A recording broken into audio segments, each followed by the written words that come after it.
vieram. Queria dar boas-vindas aos convidados. Quem está aqui agora estava de manhã?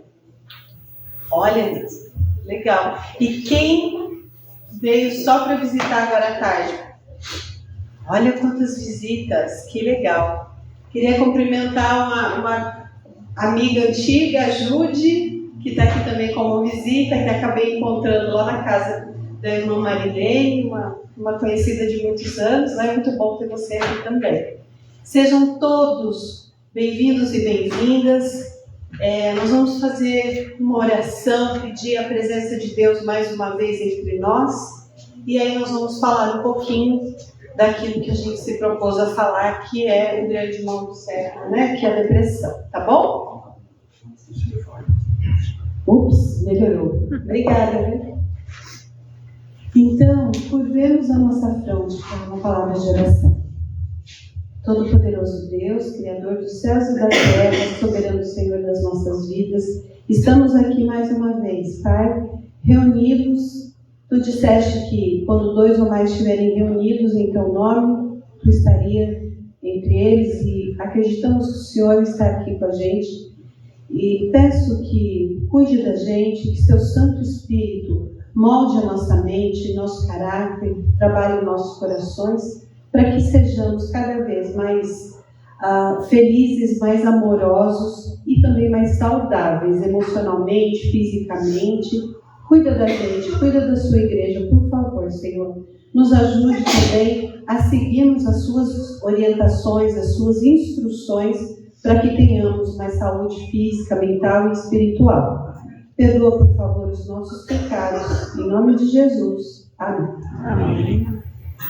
Bom, queridos, vocês estão bem espalhadinhos aí. Se vocês quiserem vir aqui mais para frente, ficar mais perto, estão convidados. Tiago, a gente tem um PPT ali, depressão mal do milênio. Só que antes dele, Tiago, acho que a gente vai começar com aquele vídeo. Queridos, eu vou começar a falar sobre essa doença, que é uma doença muito séria, inclusive, chamada depressão. E nós vamos começar assistindo a um vídeo da Organização Mundial da Saúde, que fez um vídeo bem didático para a gente entender melhor como funciona a depressão, como ela é e o que as pessoas deprimidas sentem, como pensam e se comportam. Então a gente vai poder já começar a entender do que se trata de fato a depressão. Quando estiver pronto, está pronto? Então vamos lá. Por favor, prestem atenção ao vídeo aí. I had a black dog.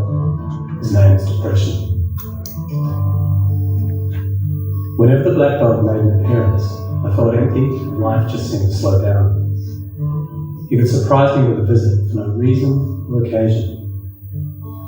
The black dog made me look and feel older than my years. When the rest of the world seemed to be enjoying life, I could only see it through the black dog. Activities that usually brought me pleasure suddenly ceased to. He liked to ruin my appetite. He chewed up my memory, my ability to concentrate. Doing anything or going anywhere with the black dog required superhuman strength. At social occasions, he'd sniff out what confidence I had and chase it away. My biggest fear was being found out. I worried that people would judge me. Because of the shame and stigma of the black dog, I was constantly worried that I'd be found out. So I invested vast amounts of energy into covering him up. Keeping up an emotional line is exhausting. Black dog could make me think and say negative things. He could make me irritable and difficult to be around. He would take my love and bury my intimacy.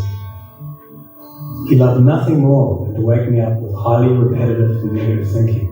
He also liked to remind me how exhausted I was going to be the next day. Having a black dog in your life isn't so much about feeling a bit down, sad or blue. At its worst, it's about being devoid of feeling altogether. As I got older, the black dog got bigger and he started hanging around all the time. I chased him off with whatever I thought might send him running. But more often than not, he'd come out on top. Going down became easier than getting up again. So I became rather good at self-medication, which never really helped. Eventually, I felt totally isolated from everything and everyone. The black dog had finally succeeded in hijacking my life. When you lose all joy in life, you can begin to question what the point of it is. Thankfully, this was the time that I sought professional help. This was my first step towards recovery and a major turning point in my life. I learned that it doesn't matter who you are, the black dog affects millions and millions of people. It is an equal opportunity mongrel. I also learned that there was no silver bullet or magic pill. Medication can help some, and others might need a different approach altogether. I also learned that being emotionally genuine and authentic to those who are close to you can be an absolute game changer. Most importantly, I learned not to be afraid of that dog, and I taught him a few new tricks of my own. The more tired and stressed you are, the louder he barks. So it's important to learn how to quiet your mind. It's been clinically proven that regular exercise can be as effective for treating mild to moderate depression as antidepressants. So go for a walk or a run and leave them behind. Keep a mood journal. Getting these thoughts on paper can be cathartic and often insightful. Also keep track of the things that you have to be grateful for. The most important thing to remember is that no matter how bad it gets, if you take the right steps, talk to the right people, black dog days can and will pass. I wouldn't say that I'm grateful for the black dog, but he's been an incredible teacher. He forced me to reevaluate and simplify my life. I learned that rather than running away from my problems, it's better to embrace them. The black dog may always be part of my life, but he'll never be the beast that he was. We have and understand it. I've learned through knowledge, patience, discipline and humour, the worst black dog can be made to heal. If you're in difficulty, never be afraid to ask for help. There is absolutely no shame in doing so. The only shame is missing out on life. Organização Mundial da Saúde. Que doença triste, né, gente? Que coisa impressionante, né? O impacto que essa doença tem nas nossas mentes, nas nossas vidas. É muito triste estar deprimido, estar com depressão, sobretudo porque como ela não é uma doença, num primeiro momento ela não é visível fisicamente, né? Porque se uma pessoa ela chega, ela está com, por exemplo, ela teve uma doença física e fez uma cirurgia, ela está operada e ela está se convalescendo, se recuperando de uma doença física, de uma cirurgia, as pessoas podem ver, e aí as pessoas são tão acolhedoras, né? Poxa, fulano de tal passou por uma cirurgia cardíaca, ou qualquer outro tipo de cirurgia, ou quebrou a perna, ou alguma coisa, vamos visitá-los, vamos cuidar deles, vamos, enfim, dar o apoio. A depressão, como no primeiro momento ela é uma doença invisível, ao longo do tempo ela vai se tornando visível até no semblante da pessoa, né? O semblante cai, né? Os olhos ficam assim, como se perdessem o brilho, né? A gente vai, como falou o vídeo, se tornando apático. O que é apático? Apático é a pessoa que já está perdeu a capacidade de sentir alguma coisa. Vai ficando neutralizado nos seus sentimentos, nas suas emoções. Mas quando a depressão se instala, geralmente ela pode começar com uma depressão leve, depois evoluir para uma depressão moderada e até uma depressão maior ou muito mais severa. Ela tem os seus estágios, né? Outro dia, eu atendendo uma irmã da igreja que está muito deprimida, pedi ajuda ao marido. Falei, ela precisa passar também no psiquiatra para entrar também com o tratamento medicamentoso. E ele falou assim, engraçado, eu não acho que ela esteja com depressão, porque às vezes ela sorri. E lembra aqui quando fala, né, que às vezes a pessoa fica tentando usar uma máscara, tentando esconder, tentando disfarçar, e aí é uma coisa de julgamento tão grande, né? E não é fácil conviver com uma pessoa deprimida. Essa é a verdade. Porque elas podem estar apáticas, frias emocionalmente. Lembra ali da cama, né? Que tem o casal, o cachorro preto, o black dog ali, que representa a depressão, né? Elas podem estar apáticas, distantes, fisicamente não tem energia para fazer várias atividades básicas, como higiene pessoal, como cuidar de algumas coisas em casa, ou mesmo cozinhar, ou mesmo trabalhar. Por isso que às vezes a gente precisa afastar do trabalho com um laudo, às vezes vai passar por uma perícia do INSS, para que, se a pessoa é registrada, entra com o benefício, né? É uma doença, aparentemente esse black dog, esse cachorro preto, é invisível, né? E fica muito difícil, as pessoas estão sofrendo imensamente, mas elas são muito julgadas, porque ninguém quer estar perto de alguém que se irrita facilmente, ou que está apático, ou que está sem energia para fazer as coisas, ou que perdeu a alegria de viver, está sempre num humor negativo, pesado, e isso vira um conflito muito grande na família. Eu tenho pacientes que hoje estão deprimidos porque tiveram uma mãe deprimida e lembram de muitos anos, falam, por que minha mãe não saía da cama para brincar com a gente? Por que a minha mãe não saía daquele quarto para cozinhar para a gente? Né? E aí é um efeito dominó, né?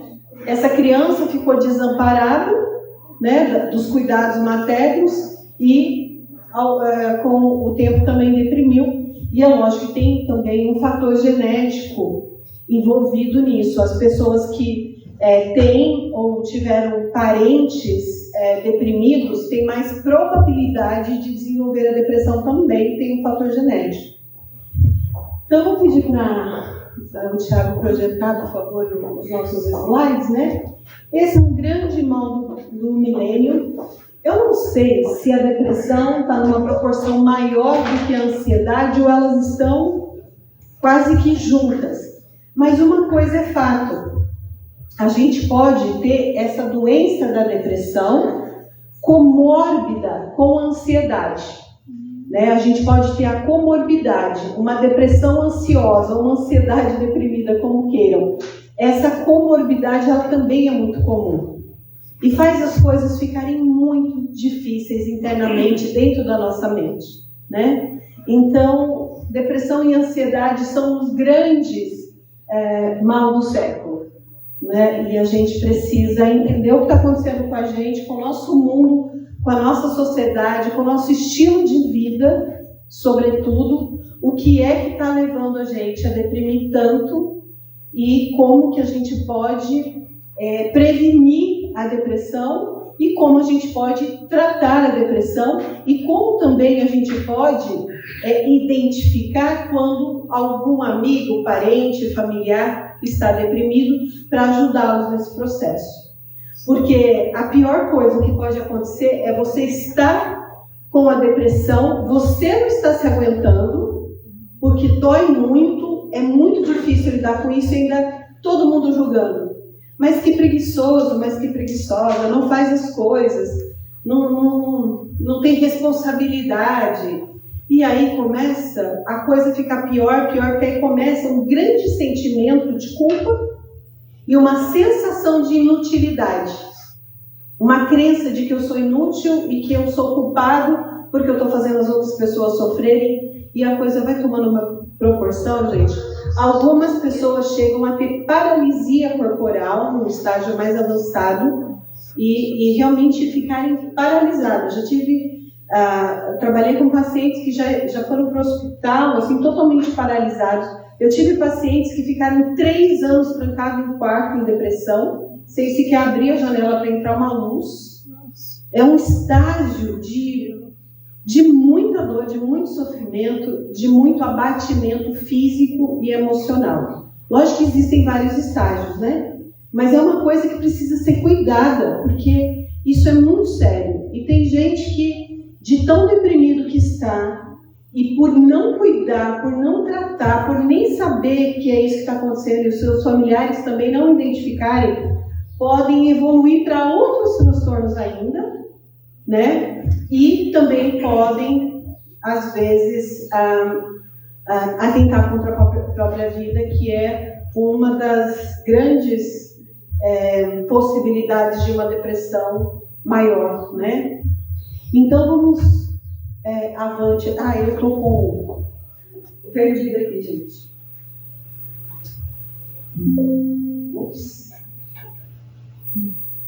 Aí. Então, os 4 Ds da depressão. A depressão, eu coloquei 4 saquinhos que era para representar saquinhos de lixo.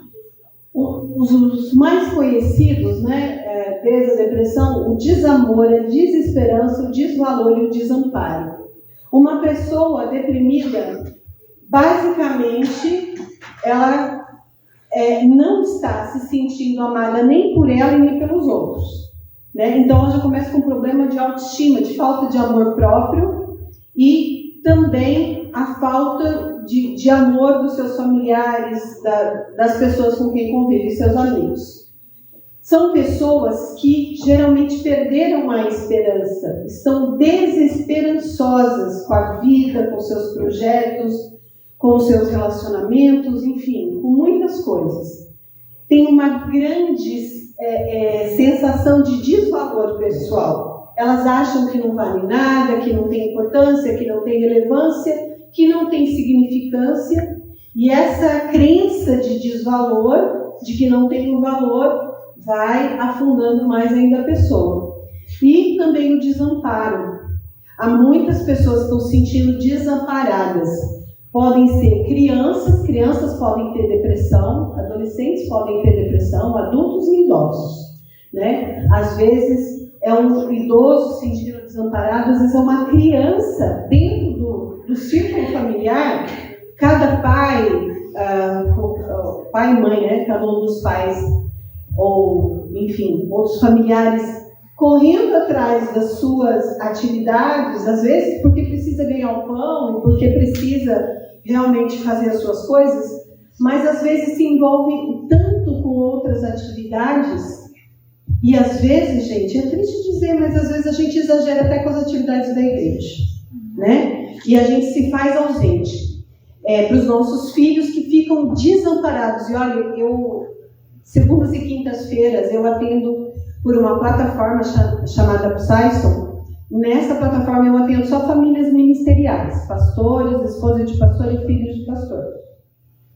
E quantos filhos estão se sentindo desamparados dentro de casa? Porque o tanto de trabalho que esses pais de família ministeriais têm e o quão ausentes eles precisam ficar, esses pais que viajam, esses departamentais, entre outros, ou que tem que cuidar de um distrito muito grande, e às vezes a gente vai fazer um trabalho e essa adolescente em depressão fala: eu me lembro de estar sempre sozinha na igreja, ou sempre sozinho. Meu pai estava sempre ocupado, minha mãe sempre ocupada, depois a gente ia almoçar na casa às vezes, de irmãos de igreja, mas eles estavam ocupados com os outros, depois de tarde tinha mais alguma coisa, e à noite tinha uma social, e no domingo começava de novo, e durante a semana era assim. E essas crianças se sentem desamparadas tendo os pais ali, mas não estão com eles. Entendem? Uma das linguagens do amor, existem 5 linguagens do amor. E uma delas é qualidade de tempo, ou tempo de qualidade. É sentar e estar, de fato, de corpo e alma com aquelas crianças, com aqueles adolescentes, com o nosso cônjuge. Eu já atendi esposas de pastor completamente, e tenho vários pacientes que falam assim: mas é como se eu não tivesse marido, ele está sempre envolvido. Eu estou falando de um público muito específico, porque eu trabalho segundas e quintas com esse público, mas isso se reflete em toda a sociedade, tá? Ele está sempre viajando. Aí uma jovem muito deprimida, que estava inclusive se automutilando, ela foi na agenda do pai, estava escrito lá todos os compromissos. Filho de pastor, né? Agenda cheia, reuniões, não sei o que, isso, visitas, blá.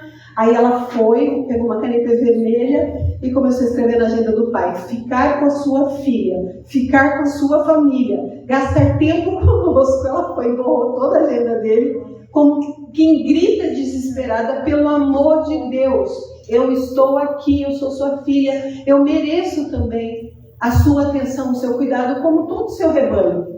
Então, assim, não é por mal que o pastor age assim, mas às vezes não tem consciência, acha que está tudo bem, ficar tão ausente e socorrer todo mundo, e acaba não socorrendo quem está em casa, né?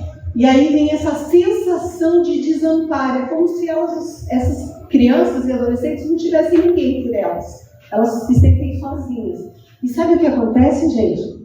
Muitos desses começam a pegar raiva de quem? Da igreja e de Deus.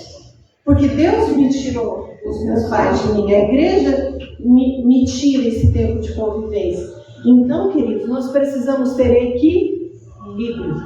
Vamos trabalhar pela igreja, sim, mas nós não podemos perder de vista que nós temos pessoas que precisam do nosso afeto, nosso amparo, a nossa companhia. Eu estava contando, eu acho que para Cícera, que eu estava caindo nessa armadilha. Em agosto de 2019, eu lembro muito bem disso. Houveram 5 sábados. E eu preguei nos 5 sábados. E aí eu falei: isso aqui não dá certo. Não tem equilíbrio nisso.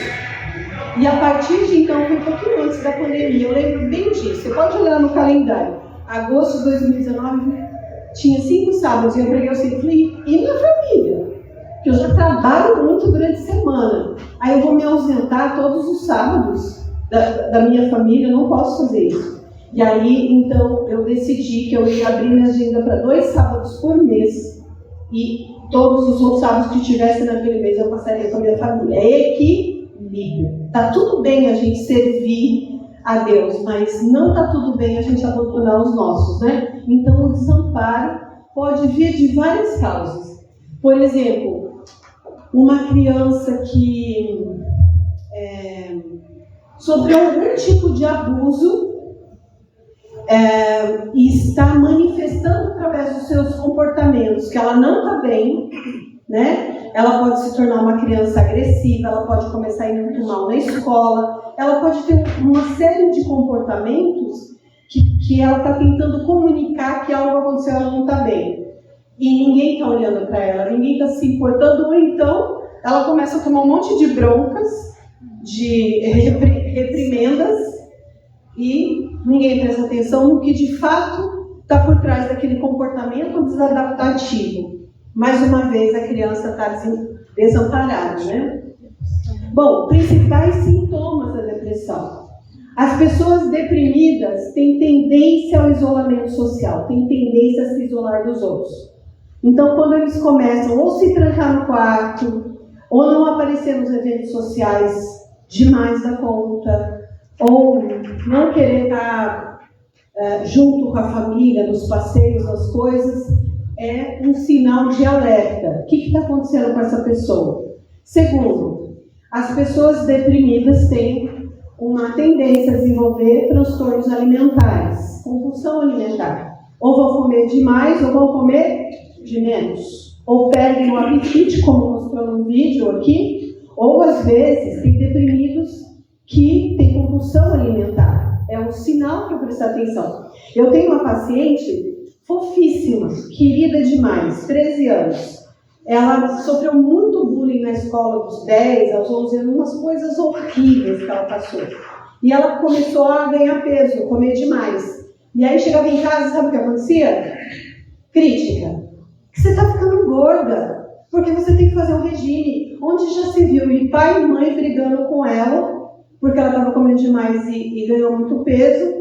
Peraí, gente, o que está acontecendo que essa criança está desenfreada na alimentação? Ou perdeu o apetite? Vamos prestar atenção antes de criticar da bronca, né?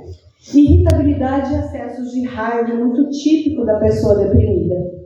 Muito típico, ficar muito irritado, acessos de raiva, xinga as pessoas, joga as coisas, fica bravo ou brava, né? Isso é muito característico. A apatia, que a gente já falou, que às vezes é um estado de não sentir, não demonstra nada. Nem que está contente, nem que está triste, nem que está alegre, nem que está... Nada. Aquela coisa estranha, que ninguém consegue identificar direito o que a pessoa sente. Excessivo estresse, as pessoas ficam muito estressadas, e o estresse pode levar à depressão, o burnout, você está constantemente, sempre muito estressado com o trabalho, com demandas da vida, com algum trauma que a família está passando, alguma coisa que te estresse muito, pode desencadear também o processo depressivo. Um desinteresse generalizado pelas coisas. Então, aquilo que antes me dava alegria de fazer, alegria de viver, agora eu já não tenho mais interesse. Coisas básicas, como, por exemplo, estar com pessoas, como ir para a escola, como estudar, como jogar bola lá fora, como sair com os amigos, ou qualquer uma dessas coisas. Falta de energia, esgotamento físico e mental, é aquela prostração, né? A pessoa vai ficando prostrada, falta energia, você vê que a pessoa, ela não anda, ela não consegue. E ela vai se esgotando física e mentalmente. Então, quando se esgota também mentalmente, começa a afetar a memória, a atenção e o foco. Então, eu leio um texto e eu não lembro do que eu li. Eu estudo um assunto e eu não consigo focar, não consigo ir para frente, eu não tenho foco, pouca atenção, pouco tempo que eu consigo sustentar a atenção em alguma coisa, e a memória vai ficando cada vez mais fraca, os esquecimentos. E aí vai mal na escola, quando é criança e adolescente, ou um jovem adulto, universitário, e aí acontece o quê? Bronca da família, né? Como que você está indo mal na escola? O que está acontecendo? Não sei o quê. Se você vai ficar de castigo porque tirou notas baixas. A gente tem que ficar de olho. Lógico que não é um sintoma isolado, né, gente? Às vezes a criança ficou muito no videogame, não estudou, e por isso está indo mal na escola. Mas a gente está falando de observar vários sintomas e prestando atenção nisso, né? Distúrbios do sono, ou a pessoa desenvolve a hipersonia, dorme demasiadamente, e eu tenho vários pacientes assim, ou a insônia, que não consegue dormir.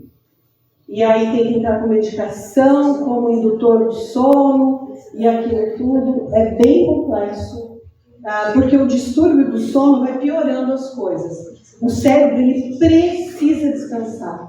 É na hora que a gente dorme, e se dorme bem, que a gente se revigora, se regenera nas nossas células, os neurônios e um monte de funções do corpo. A gente faz uma faxina no corpo enquanto dorme. E se a gente não dorme bem, essa faxina não acontece e a gente não consegue se recuperar e vai acumulando, e isso vai se tornando uma bola de neve muito ruim.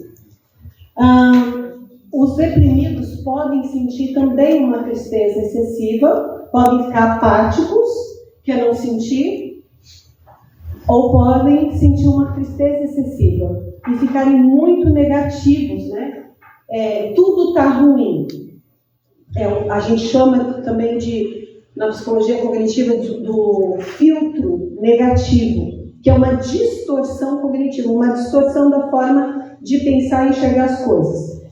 Eu vou contar um exemplo de um filtro negativo que o deprimido tem muito assim, saliente. Eu vou precisar de uma aguinha, viu, gente? A água está secando. Por favor. O deprimido, eu fui passear com uma amiga deprimida. Ela tem 2 filhos e eu fui também com as minhas crianças, que agora já são todos adultos. Só tem um que vai fazer 18 agora, que viajou com meu marido essa semana, tá? Então, fora. Aí nós fomos, assim, escolhemos as férias e planejamos e fomos para um hotel fazenda com as crianças. De segunda a quinta-feira. Era férias de escola. E aí, a gente fez muitas coisas legais nesse hotel fazenda. A gente foi na cachoeira, a gente fez arborismo, tirolesa, várias atividades lá, né? Comemos comidinha de fogão a lenha, foi tudo muito gostoso. E andamos a cavalo.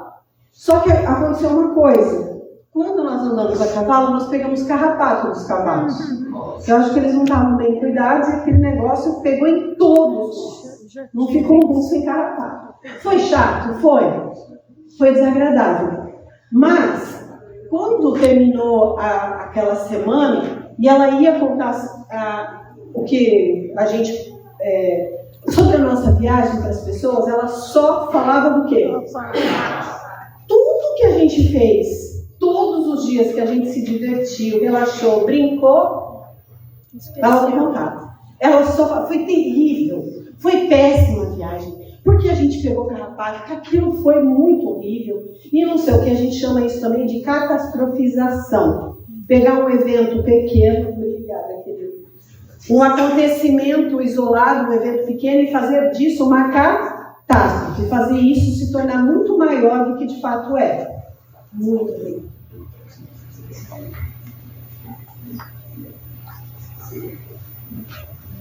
Valeu mesmo. Então, aqui estava acontecendo duas distorções da forma de pensar que é muito típico do deprimido. Uma delas é olhar e só falar. E aí, quando a gente estava contando para a família dela, para mim, para os amigos, e eu dizia para ela, mas o que aconteceu de bom? Ela me olhava com uma cara assim, como aconteceu de bom? A gente pegou um carrapato. E eu falava, mas antes de pegar o carrapato, que foi na quinta-feira, quase na hora de ir embora, a gente fez um monte de coisa legal. Vamos tentar lembrar do que foi bom? Ela não conseguia. O foco, o holofote dela só estava naquilo. Isso é uma evidência quando a pessoa está muito negativa, só enfatizando o negativo da vida. Provavelmente essa mente está embotada, no embotamento mental, e ela está nesse looping de só enxergar as coisas ruins da vida. E como que a gente pode ajudar? Sempre tentando perguntar, mas o que aconteceu de bom no seu dia? Tá, isso aconteceu de bom, mas quais razões você tem para agradecer por hoje? O que você... A gratidão é sensacional como um antidepressivo, além de outras coisas, né? Mas a gratidão, quando eu passo essa tarefinha de casa para os meus pacientes, a listinha, o caderninho da gratidão. Então, assim, tá muito deprimido? Ok. Mas vamos lá. Cada dia, tenta escrever na sua cadernetinha uma razão para agradecer no primeiro dia. 2 razões no segundo dia. Mas vou agradecer o quê? Tá tudo ruim, nada de bom acontece.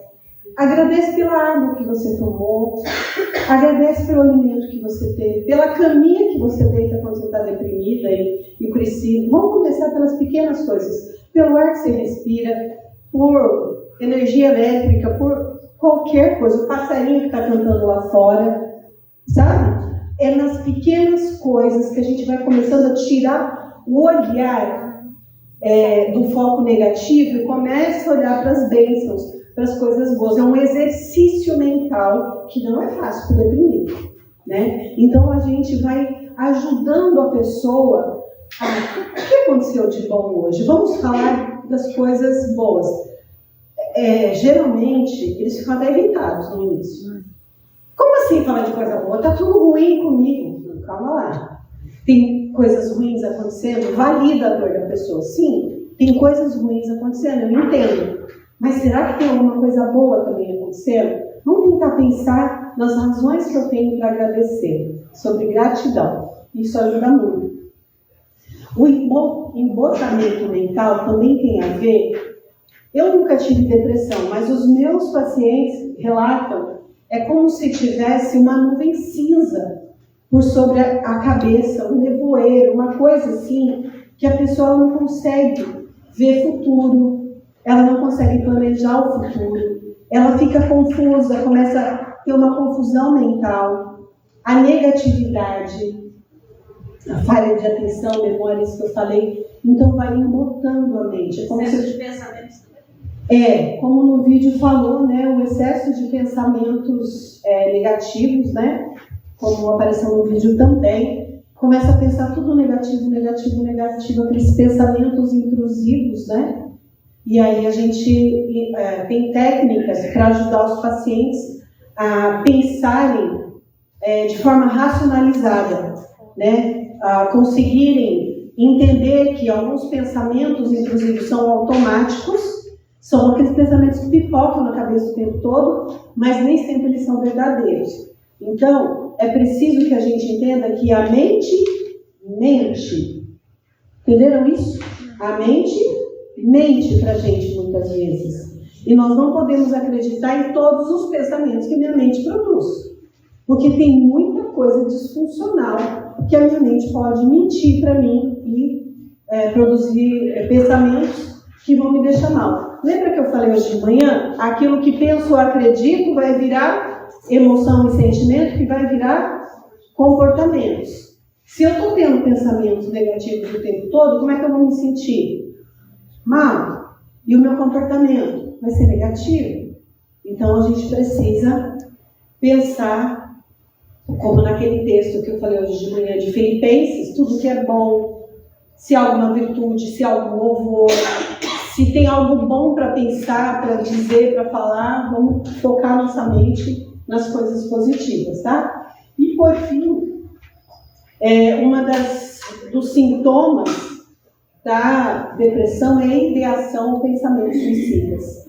Tem pessoas que pensam, tem pessoas que idealizam, e tem pessoas que planejam, e tem pessoas que tentam, né? São alguns estágios.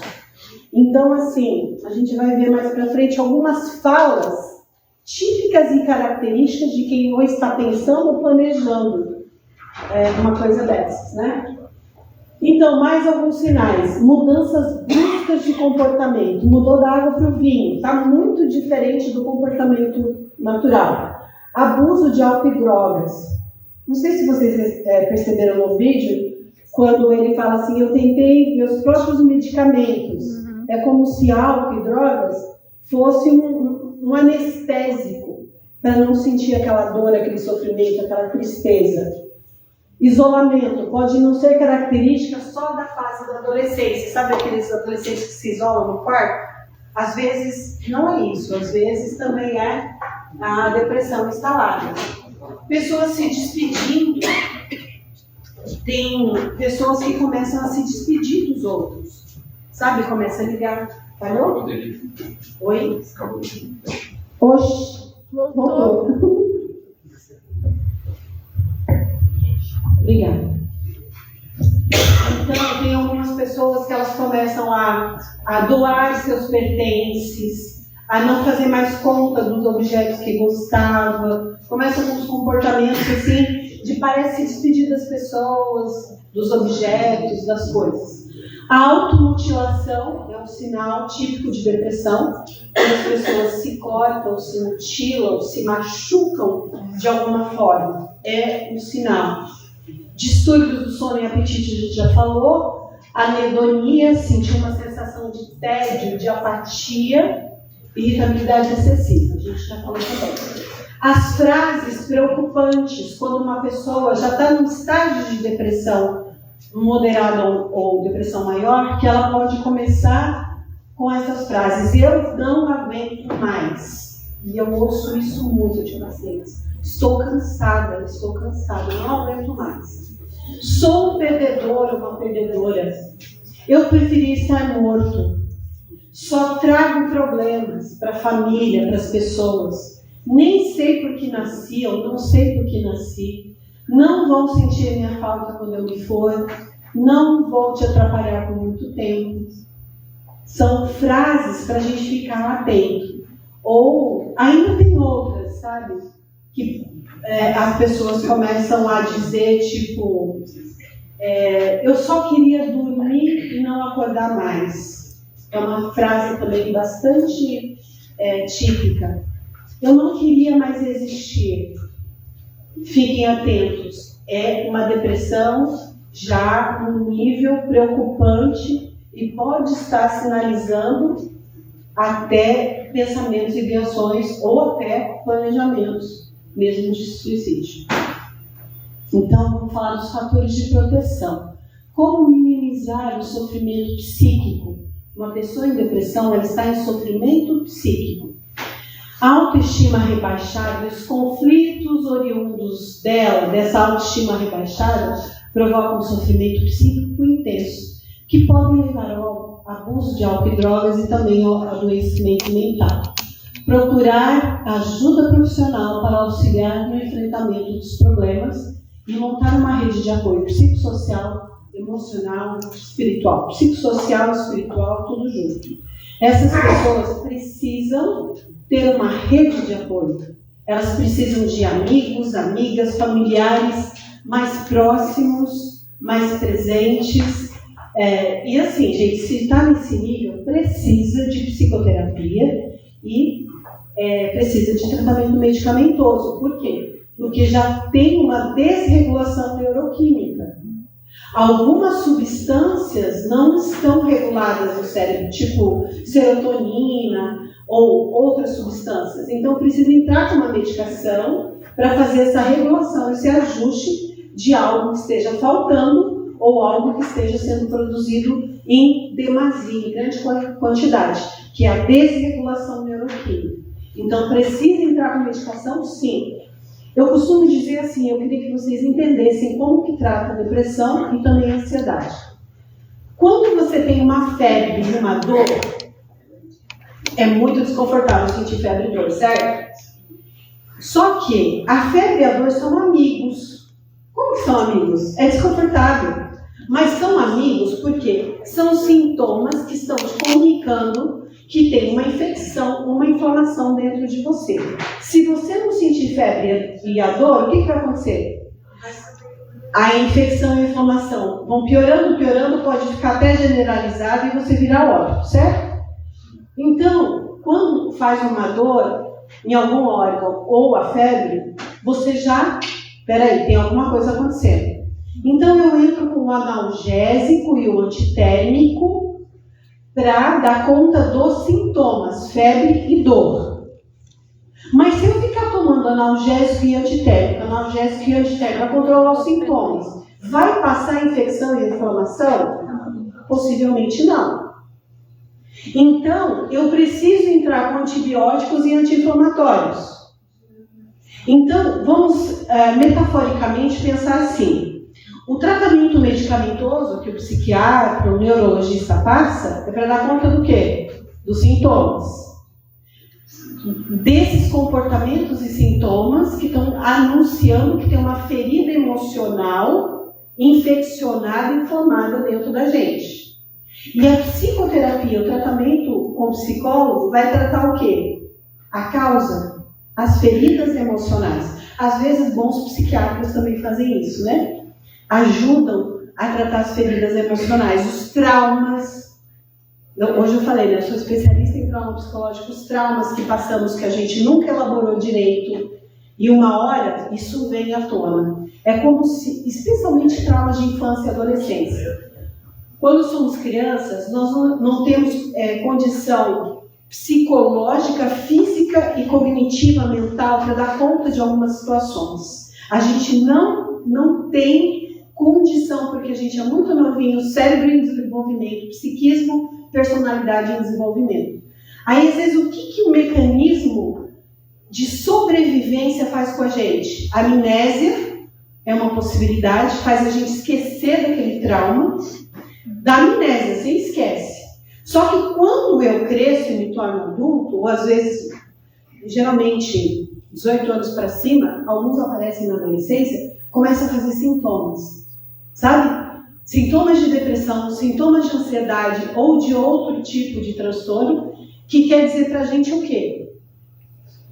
Aí aqueles sintomas vão ficando tão ruins que te leva para onde? O psicólogo ou o psiquiatra.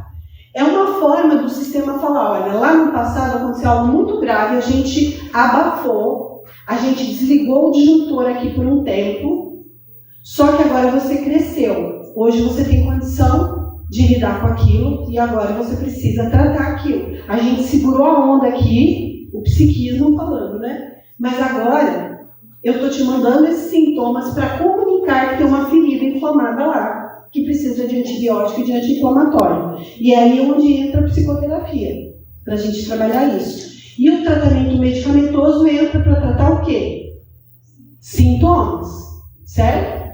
Então, por isso que a Organização Mundial da Saúde tem um protocolo que precisa, para depressão mediana para cima, de psicoterapia e tratamento medicamentoso juntos. Ok? Tem gente que começa a fazer terapia comigo e fala assim, mas eu vou ter que tomar remédio? Dependendo do que está acontecendo com você, sim, por favor, se cuide, né? Opa, vou por alguma coisa, né? Então, essa rede de apoio as pessoas precisam se sentir amadas, cuidadas, protegidas, valorizadas. A gente precisa orar por elas, estar com elas, apoiar de todas as formas. Isso é muito importante e relevante também como fator de proteção. Não consumir álcool e drogas. Pesquisas científicas comprovam que o uso de substâncias psicoativas colaboram para o desenvolvimento de transtornos mentais, porque agem debilitando e fragilizando o sistema nervoso central. Então, muitos vão para esse caminho achando que vão se anestesiar, e o que acontece? Piora. Adoece mais ainda e complica ainda mais o quadro. Agir contra o bullying e o cyberbullying. Muitas crianças estão passando umas coisas, gente. Eu sei que tem um exagero, né? Tem gente que está cheio do mimimi, não pode brincadeira nenhuma mais. Mas tem umas maldades que crianças, juvenis e adolescentes estão fazendo uns com os outros, gente, que é bizarro. Eu estou atendendo uma paciente, essa que eu falei que estava comendo excessivamente, engordou, passou bullying. Ela foi numa noite de pijama na casa das amiguinhas e elas obrigaram ela a assistir filmes de terror e de pornografia a noite inteira. Como que se chama isso, gente? Ela não queria ver, aquilo aterrorizou a mente dela. Ela só tinha 10 anos. Nossa. Sabe? Aí deprime, não consegue lidar com aquilo, tinha vergonha de contar para os pais o que tinha acontecido, medo, porque também era ameaçada, não queria perder os amigos. Sabe aquela insegurança? Mas eu vou perder todas as minhas amigas, são minhas amigas da escola, eu vou ficar excluída, sozinha. O que eu faço? Aí começa a entrar numa coisa, e detalhe, as amigas afirmaram para ela, isso eu estou contando do que ela me disse, que as amigas achavam que ela era homossexual, né? E que os filmes eram de homossexuais, porque para ela se identificar, para ela entender. Ela falou, mas eu não era. Mas aí eu comecei a achar que eu sou. Olha, gente, foi uma tristeza, né? E ainda ela está em tratamento, graças a Deus, muito melhor. Mas ela fez 4 tentativas de suicídio até os pais trazerem para mim. Deprimiu profundamente. Então, gente, a gente não sabe o que está acontecendo, mas esse negócio de bullying, cyberbullying, está virando uma coisa horrorosa. O tanto que eles estão expostos nas redes sociais, o cancelamento. Você sabe o que é o cancelamento? Sabe, né? Eles, por exemplo, podem cancelar as contas de rede social, ninguém mais fala com aquela pessoa, ninguém mais acessa aquela pessoa, é como se ela não existisse mais, ela fosse cancelada da sociedade. Isso é muito dolorido, especialmente para um adolescente que viver experiências sociais é extremamente importante na adolescência. Isso é muito duro. Então, observem seus filhos, né? Mudanças de comportamentos bruscas, muita irritabilidade, muita tristeza, isolamento social, mudança de apetite, mudança no sono, frases estranhas, comportamentos estranhos, muitas notas baixas na escola. Antes de sair dando bronca e punindo, conversem com seus filhos, tentem entender o que está acontecendo. Ofereça apoio para elas não se sentirem desamparadas, sabe? Bom, evitar postar qualquer conteúdo sem refletir, principalmente quando estiver movido por raiva ou indignação. Muitos adolescentes se maltratam muito, expõem muito aos outros. Se ocorrer agressão, bloqueie o agressor e denuncie. Agressão cibernética, né? Use a assertividade para estabelecer limites no agressor, coloque limites, ensine seus filhos a colocar limites. Eu não admito que você fale assim comigo. Eu não admito que você trate assim comigo. Ou, no caso dessas meninas que puseram a menina para assistir aquelas coisas. Gente, olha que situação. Como é que uma criança sai disso? Né? sei lá, é bizarro. E olha, tem coisas daí para pior acontecendo. Buscar apoio de autoridades para a solução de problemas. Então, quando é algo que já está, às vezes é um adulto que está fazendo cyberbullying, ou um adolescente mais velho, busque conselho tutelar, as autoridades, proteja essas crianças, esses adolescentes, porque está difícil. Buscar sentido para a vida também é um fator de proteção. Então, o desenvolvimento da espiritualidade também tem a ver com buscar sentido para a vida. Quando eu estou conectada com Deus, com o divino, da forma como você acredita e você entende, eu encontro sentido para a vida, de alguma forma. Sabe, a gente transcende.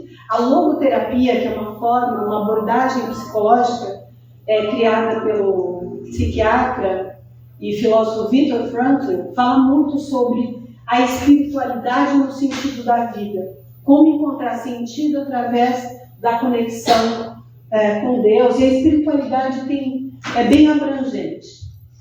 Trabalho em ONGs, trabalhos missionários, projetos humanitários. A gente falou um pouquinho disso hoje de manhã. Isso ajuda muito as pessoas a encontrarem sentido na vida. Lembra que eu falei que quando a gente ajuda os outros, a gente libera o quê? Ocitocina, né?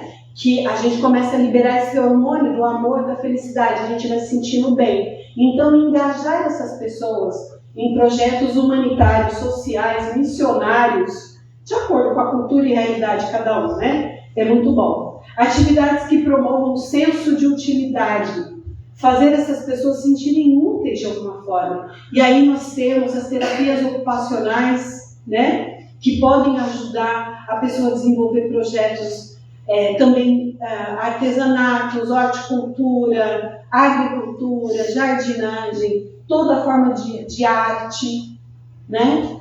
Para a pessoa se ocupar e se sentir útil, produtiva, criativa. Ajudar alguém em dificuldades, está dentro desse projeto social humanitário, auxiliar pessoas carentes, trabalhos missionários. Acompanhamento médico. Psicoterapias ajudam a desenvolver habilidades sociais e a compreender melhor as pessoas. A psicoterapia ajuda a gente no autoconhecimento. A gente começa a se conhecer melhor e saber por que pensa como pensa, por que sente como sente, por que age como age, né? Isso é muito importante.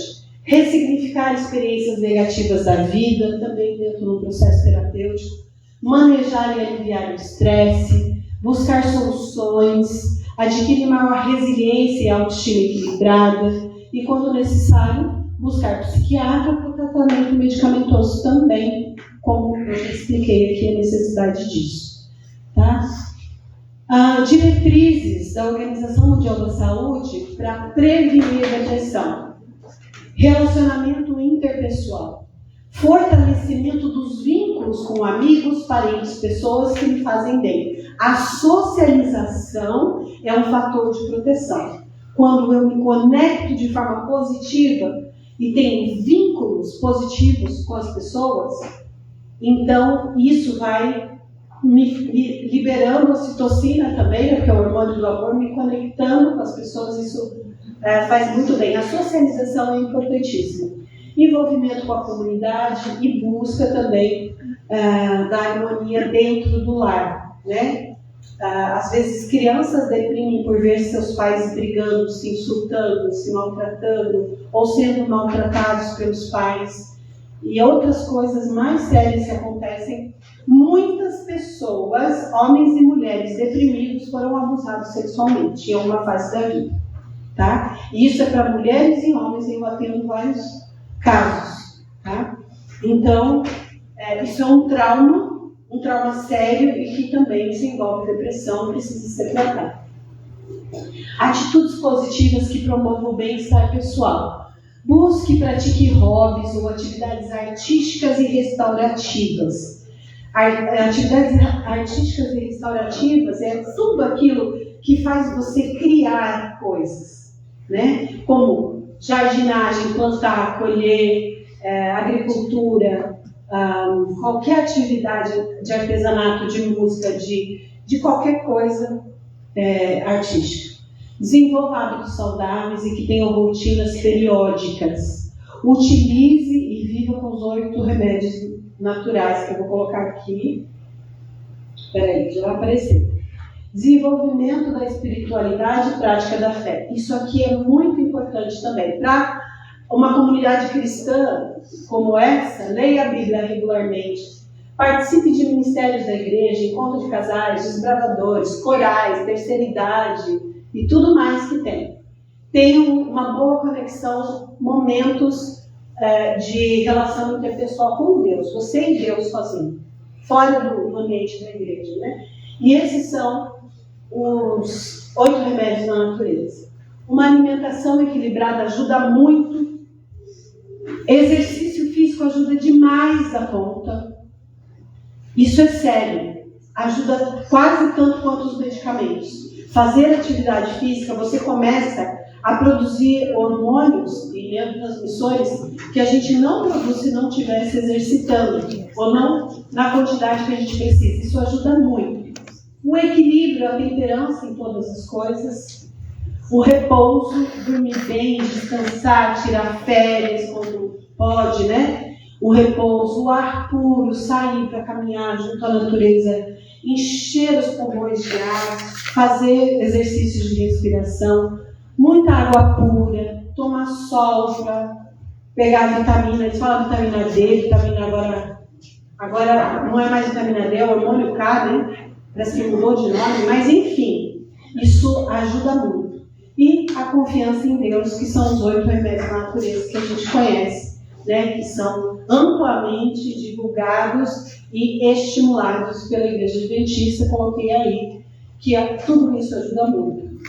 Então, para falar um pouquinho mais de sentido da vida, qual o sentido da vida para você? Nós precisamos saber o que a gente busca com a nossa vida, o que a gente quer fazer, quais são nossos propósitos de vida. Uma pessoa que não encontrou o sentido da vida, ela tem muito mais tendência a deprimir, porque ela está perdida, ela não acorda com o ideal, com o objetivo, algo que ela está buscando, ela está um pouco perdida. E aí eu gosto muito dos conceitos de Viktor Frankl e Jung sobre achar sentido na vida, no transcender. Essas abordagens terapêuticas falam muito sobre isso. O indivíduo não realiza o sentido da sua vida se não colocar o seu eu a serviço de uma ordem espiritual e sobre-humana. Olha o que disse Jung. Quem já ouviu falar de Jung? Jung foi um grande psicanalista, né? E ele fala isso, que a gente precisa colocar o nosso eu a serviço de quem? De uma ordem espiritual e sobre-humana. Ele está querendo dizer de Deus.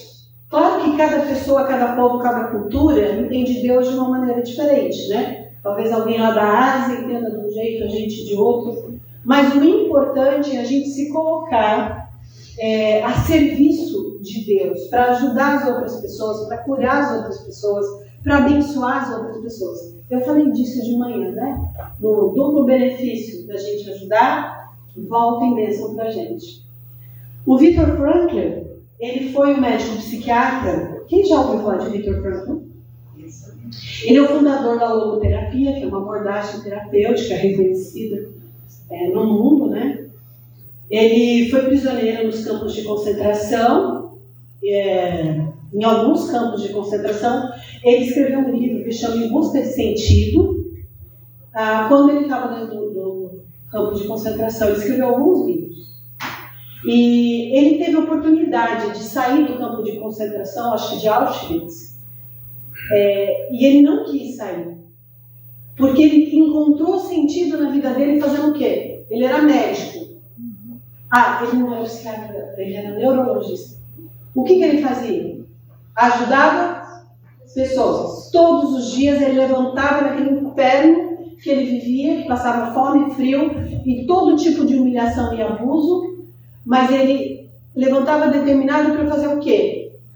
Ajudar e curar e abençoar pessoas. E isso motivava a viver todos os dias. E ele tinha uma filha que conseguiu fugir para os Estados Unidos e ele sabia que ele tinha uma filha viva. que os outros familiares dele foram todos mortos. E ele também guardava no coração a esperança de o quê? De um dia reencontrar e conviver com essa filha. Eram as motivações, o sentido de vida dele era ajudar pessoas e um dia reencontrar a filha dele. Acabou? Puxa. Não, tem esse aqui. Ele diz assim, se percebermos que a vida realmente tem um sentido, percebemos também que somos úteis uns aos outros. Ser um ser humano é trabalhar por algo além de si mesmo. Se a gente fica, digamos assim, com os holofotes só em cima da gente, em cima do nosso sofrimento, fazendo autocomiseração, já ouviram falar disso? Ou alguns falam um outro termo? Oi? Vitimização. Porque eu sou um sofredor, uma sofredora, porque tudo na vida dá errado para mim. Ele podia falar isso. Ele tinha toda a razão do mundo para falar isso. A vida dele era um inferno, como ninguém aqui pode imaginar o que esse homem passou. Mas ele não se vitimizava. Ele acolhia a sua dor, mas ele fazia de tudo para trabalhar por algo. Assim, isso também é espiritualidade. Você trabalhar em prol de outras pessoas é uma prática espiritual também. Isso também é espiritualidade.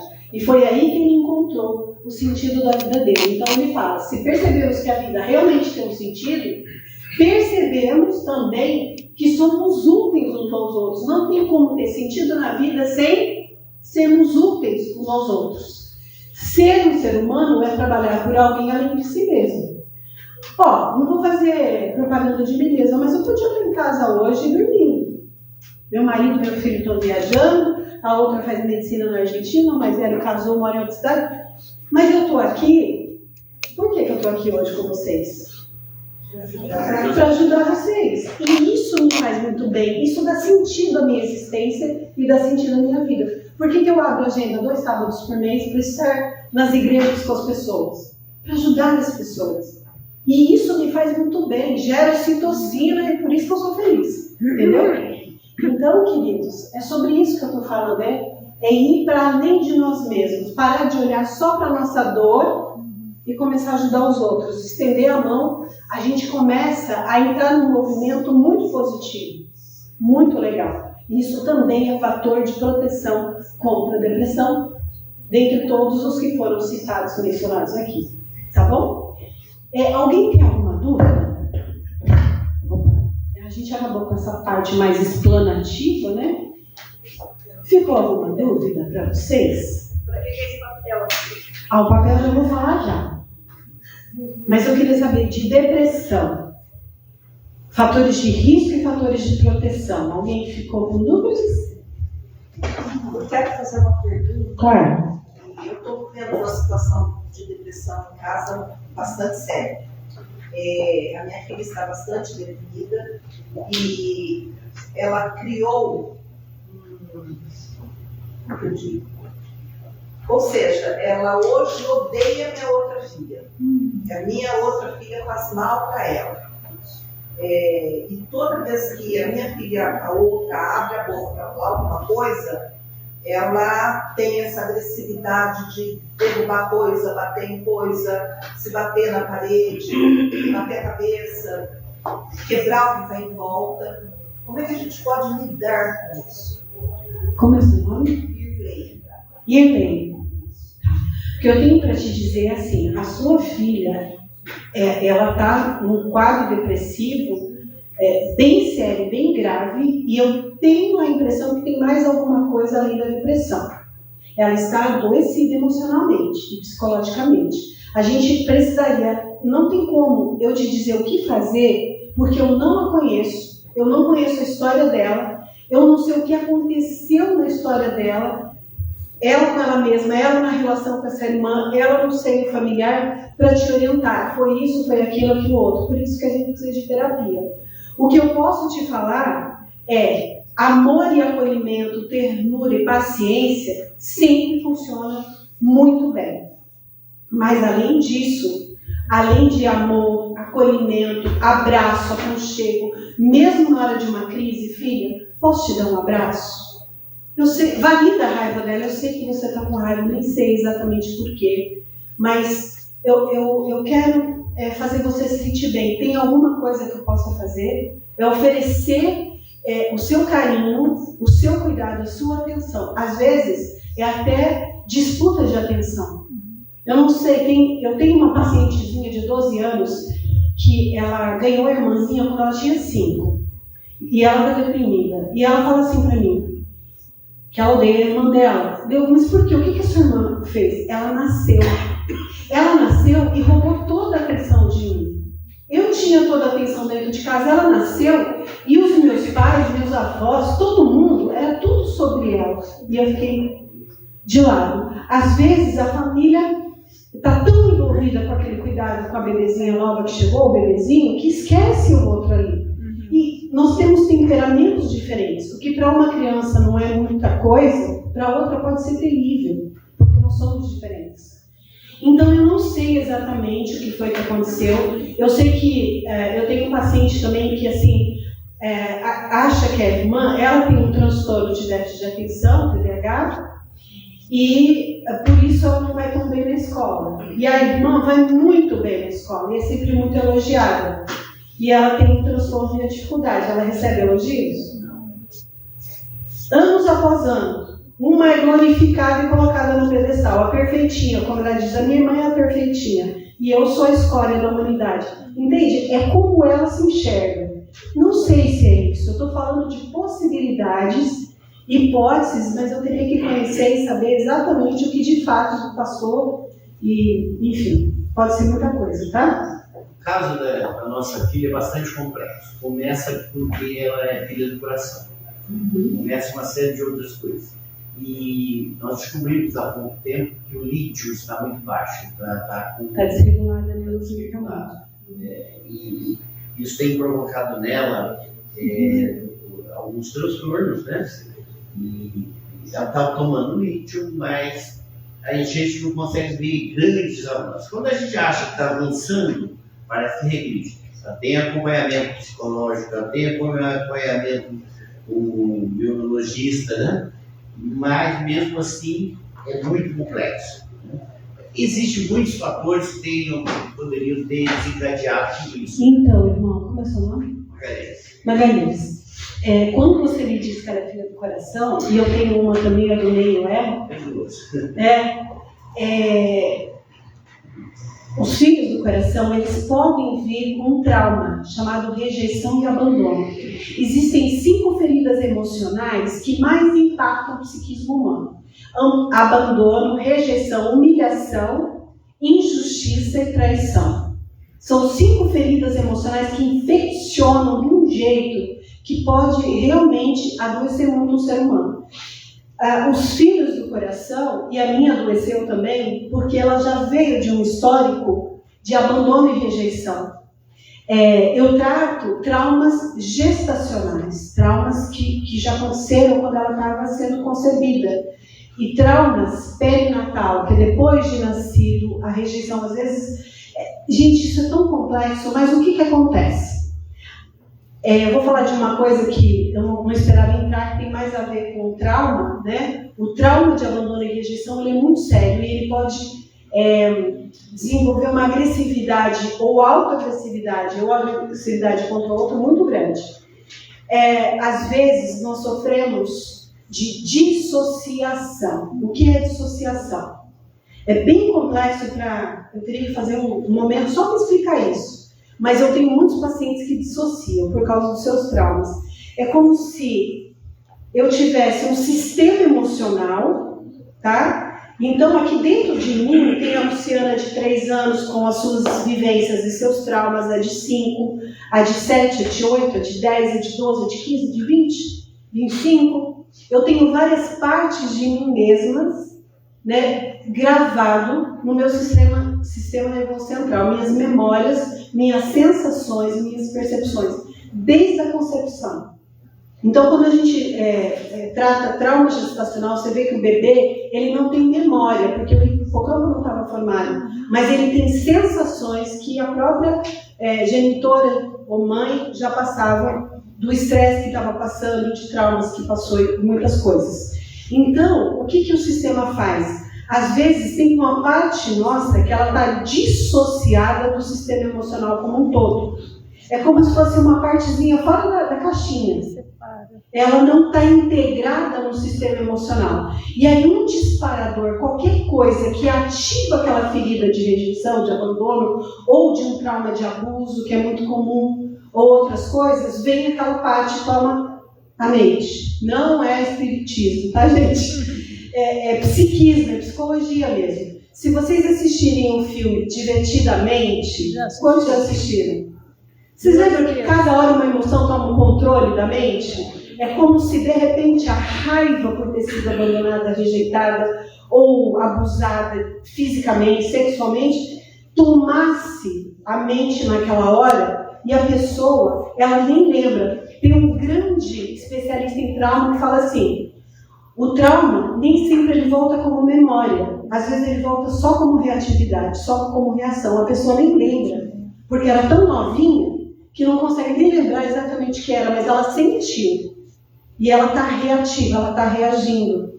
Pode ser tudo isso, entendeu? Ou alguma coisa disso. Mas aí teria que, olhar bem em casa. Bom, queridos, mais alguma pergunta ou podemos ir para a dinâmica? Bom, na parte da manhã, quem lembra do versinho de Provérbios? Vamos tentar relembrar qual era o verso? As palavras agradáveis são como favo de mel. São como favo de mel, uma delícia. São doces para a alma, revigoram a saúde e a alegria de viver. O que o deprimido não tem? Saúde, nem alegria de viver e a alma não está doce. Digamos assim, metaforicamente dizendo. Então, hoje, nós vamos fazer um exercício para a gente aprender a abençoar as pessoas com as nossas palavras. As palavras podem curar ou destruir a gente, como falei hoje de manhã sobre isso. Tem poder de cura, de edificar, de trazer bênçãos ou de maldição. Lembra do texto? Podem ser um cheiro de vida para a vida ou morte para a morte. Então, nós vamos fazer um exercício para a gente começar a aprender a se abençoar. Então, hoje vocês vão prender nas suas costas essa folha de sulfite. Vai ficar presa assim nas costas. E aí vocês vão passar pelos irmãos que se conhecem, tudo.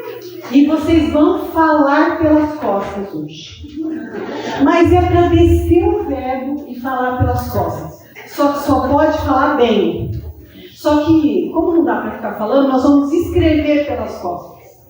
Então eu vou pedir para vocês passarem nas costas uns dos outros e registrar por escrito palavras de bênção, virtudes daquela pessoa, pontos fortes daquela pessoa, algo de bom que você vê nela, que você pensa sobre ela, uma frase edificante para ela. Vamos falar pelas costas, mas falar bem, porque uma igreja de Deus não pode falar mal pelas costas, tem que falar bem, certo? Então, vamos nos curar com boas palavras. Vamos dar alguns minutos para vocês falarem pelas costas.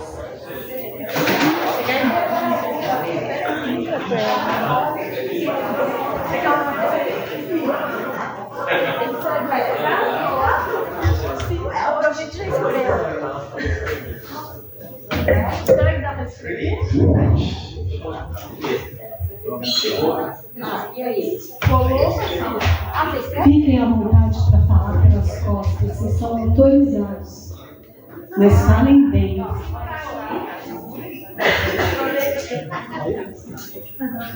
Deixe o Espírito Santo agir em vocês. Profiram palavras de bênçãos, de saúde, de cura.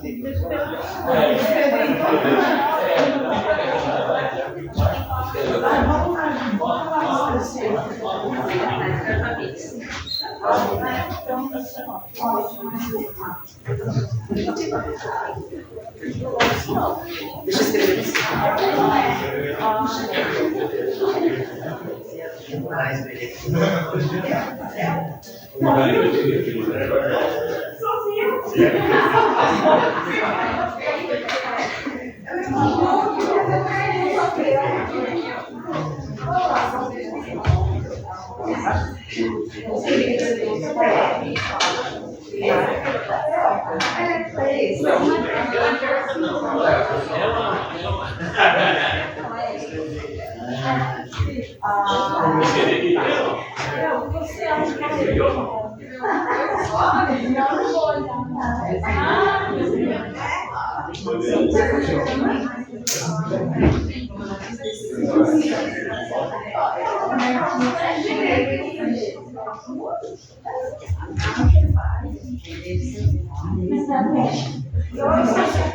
Povo falando pelas costas, hein? Que bonito! A primeira vez que eu sinto orgulho de ver as pessoas falando pelas costas.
Sejam generosos, abençoem com suas palavras.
Eu acho que de repente.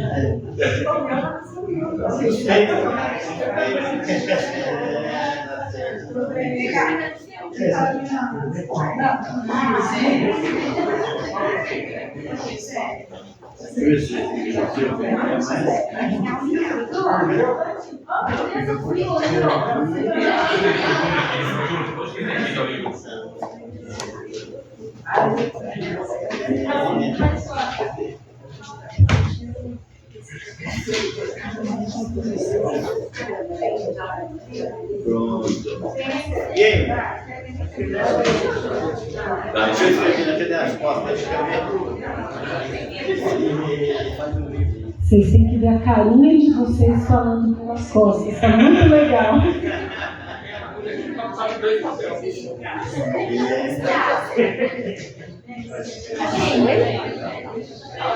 A gente pode colocar, aguenta o marido é uma coisa muito importante. É o principal, né?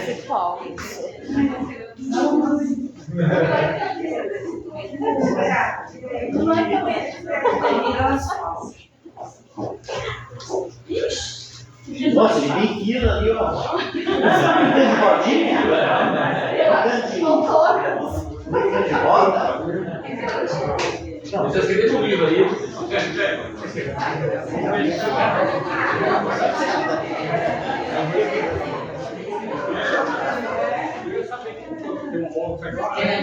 Não, mas é pra saber mesmo, não, mãe.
Alguém me contou isso disso.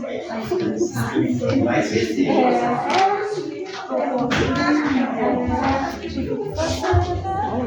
Gente, como é bom falar pelas costas, hein? Muito bom. Opa!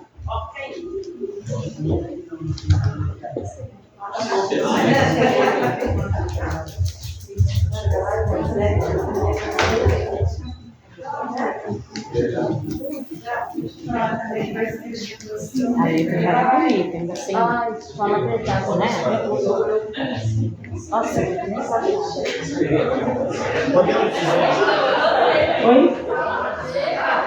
Ó, aqueles que já terminaram podem se sentar. E aqueles que já se sentaram, já terminaram, podem ler o papel que está nas costas de vocês. Vamos ver aqui, não. Eu tenho mal. A gente vai ler isso? Sim, cada um lê o seu.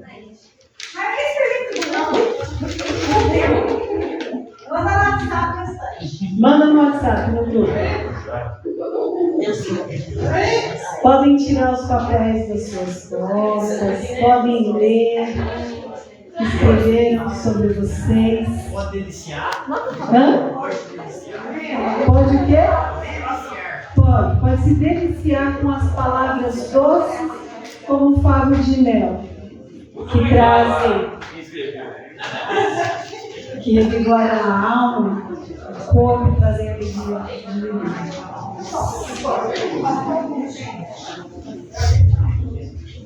Jude, já leu o seu? Ah, legal. Esqueci de escrever aí, Jude, cheia de fé. Esqueci que eu não mulher de fé.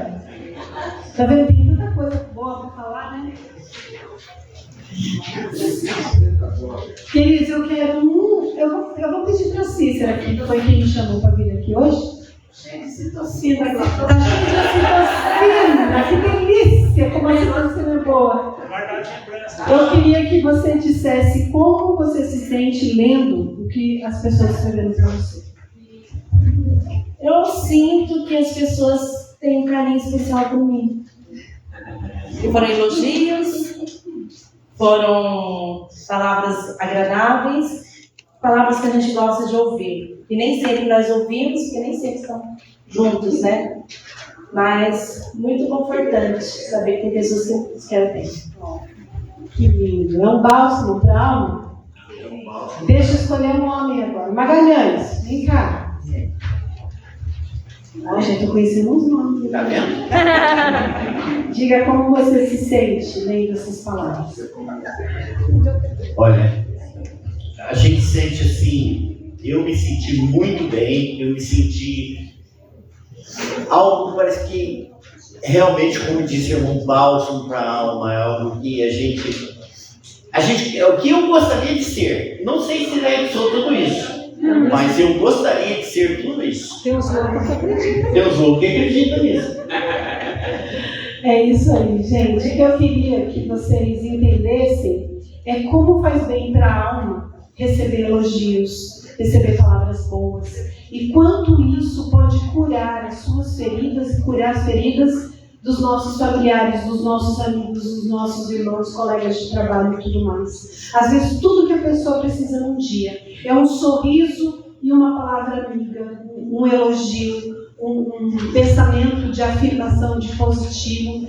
Eu estou aqui com você, vai dar tudo certo, a gente vai passar por isso juntos. Sabe? Um abraço, né? No caso de algumas pessoas, passar um tempo de qualidade juntos. Enfim, isso é que traz saúde, tá bom? E é isso. Então, me despeço de vocês, pedindo para vocês praticarem isso sempre na vida de vocês. Não faltem as palavras boas, porque elas curam.